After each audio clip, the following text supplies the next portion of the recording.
Hello everyone. This video lesson is all about WordPress.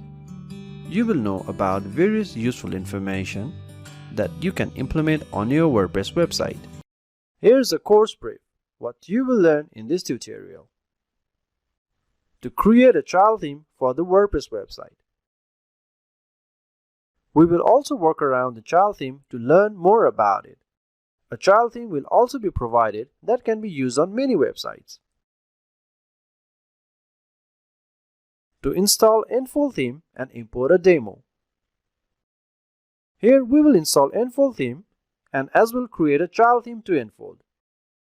Additionally, we will also import a demo as an example from the theme options.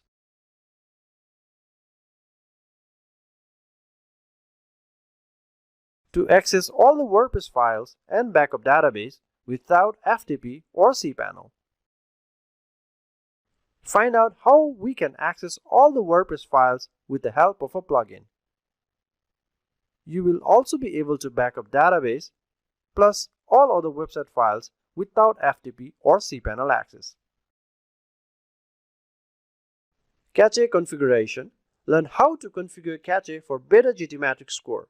Additional configuration tips for those using Cloudflare.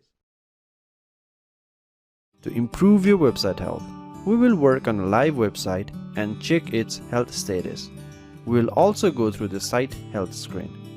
As you can see, this site has 0 critical issues, whereas it has 4 recommended improvements about plugins, themes, PHP version, and missing modules. Resolve these recommended improvements to 0. At the end, we will have 0 issues on the website. WordPress will tell us we did a great job and that everything is running smoothly. We can also see all the past tests. Verify our domain to Google Search Console, especially for those using Cloudflare SSL working on the TXT. This, for example, is a demo of our sample website. Giving us a TXT code to add. We will add them on Cloudflare and ultimately verify the ownership. Create an XML sitemap.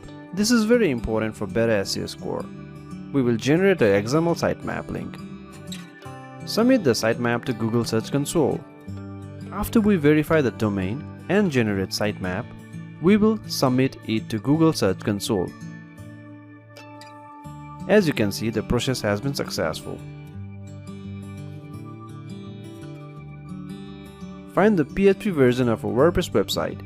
2 methods, that is using Cpanel and without using Cpanel. We will get to this screen and see the PHP and other details. Change the PHP version for a particular website. The earlier sample website had 7.4 PHP, which has been changed to 7.0. Create a favicon. We will quickly work through the favicon generation process and discuss what are the ideal sizes required. And also create a .ico favicon file for our website. Add favicon to your website. Using a very simple method and a single line of code, we will add favicon to your website. And lastly, learn how to duplicate page a post on WordPress, saving tons of time to avoid redesigning the similar work. We will see a duplicate option under page and post. And clicking on it will duplicate the page or post and will be saved as a draft without affecting the original post or page. Let's get started.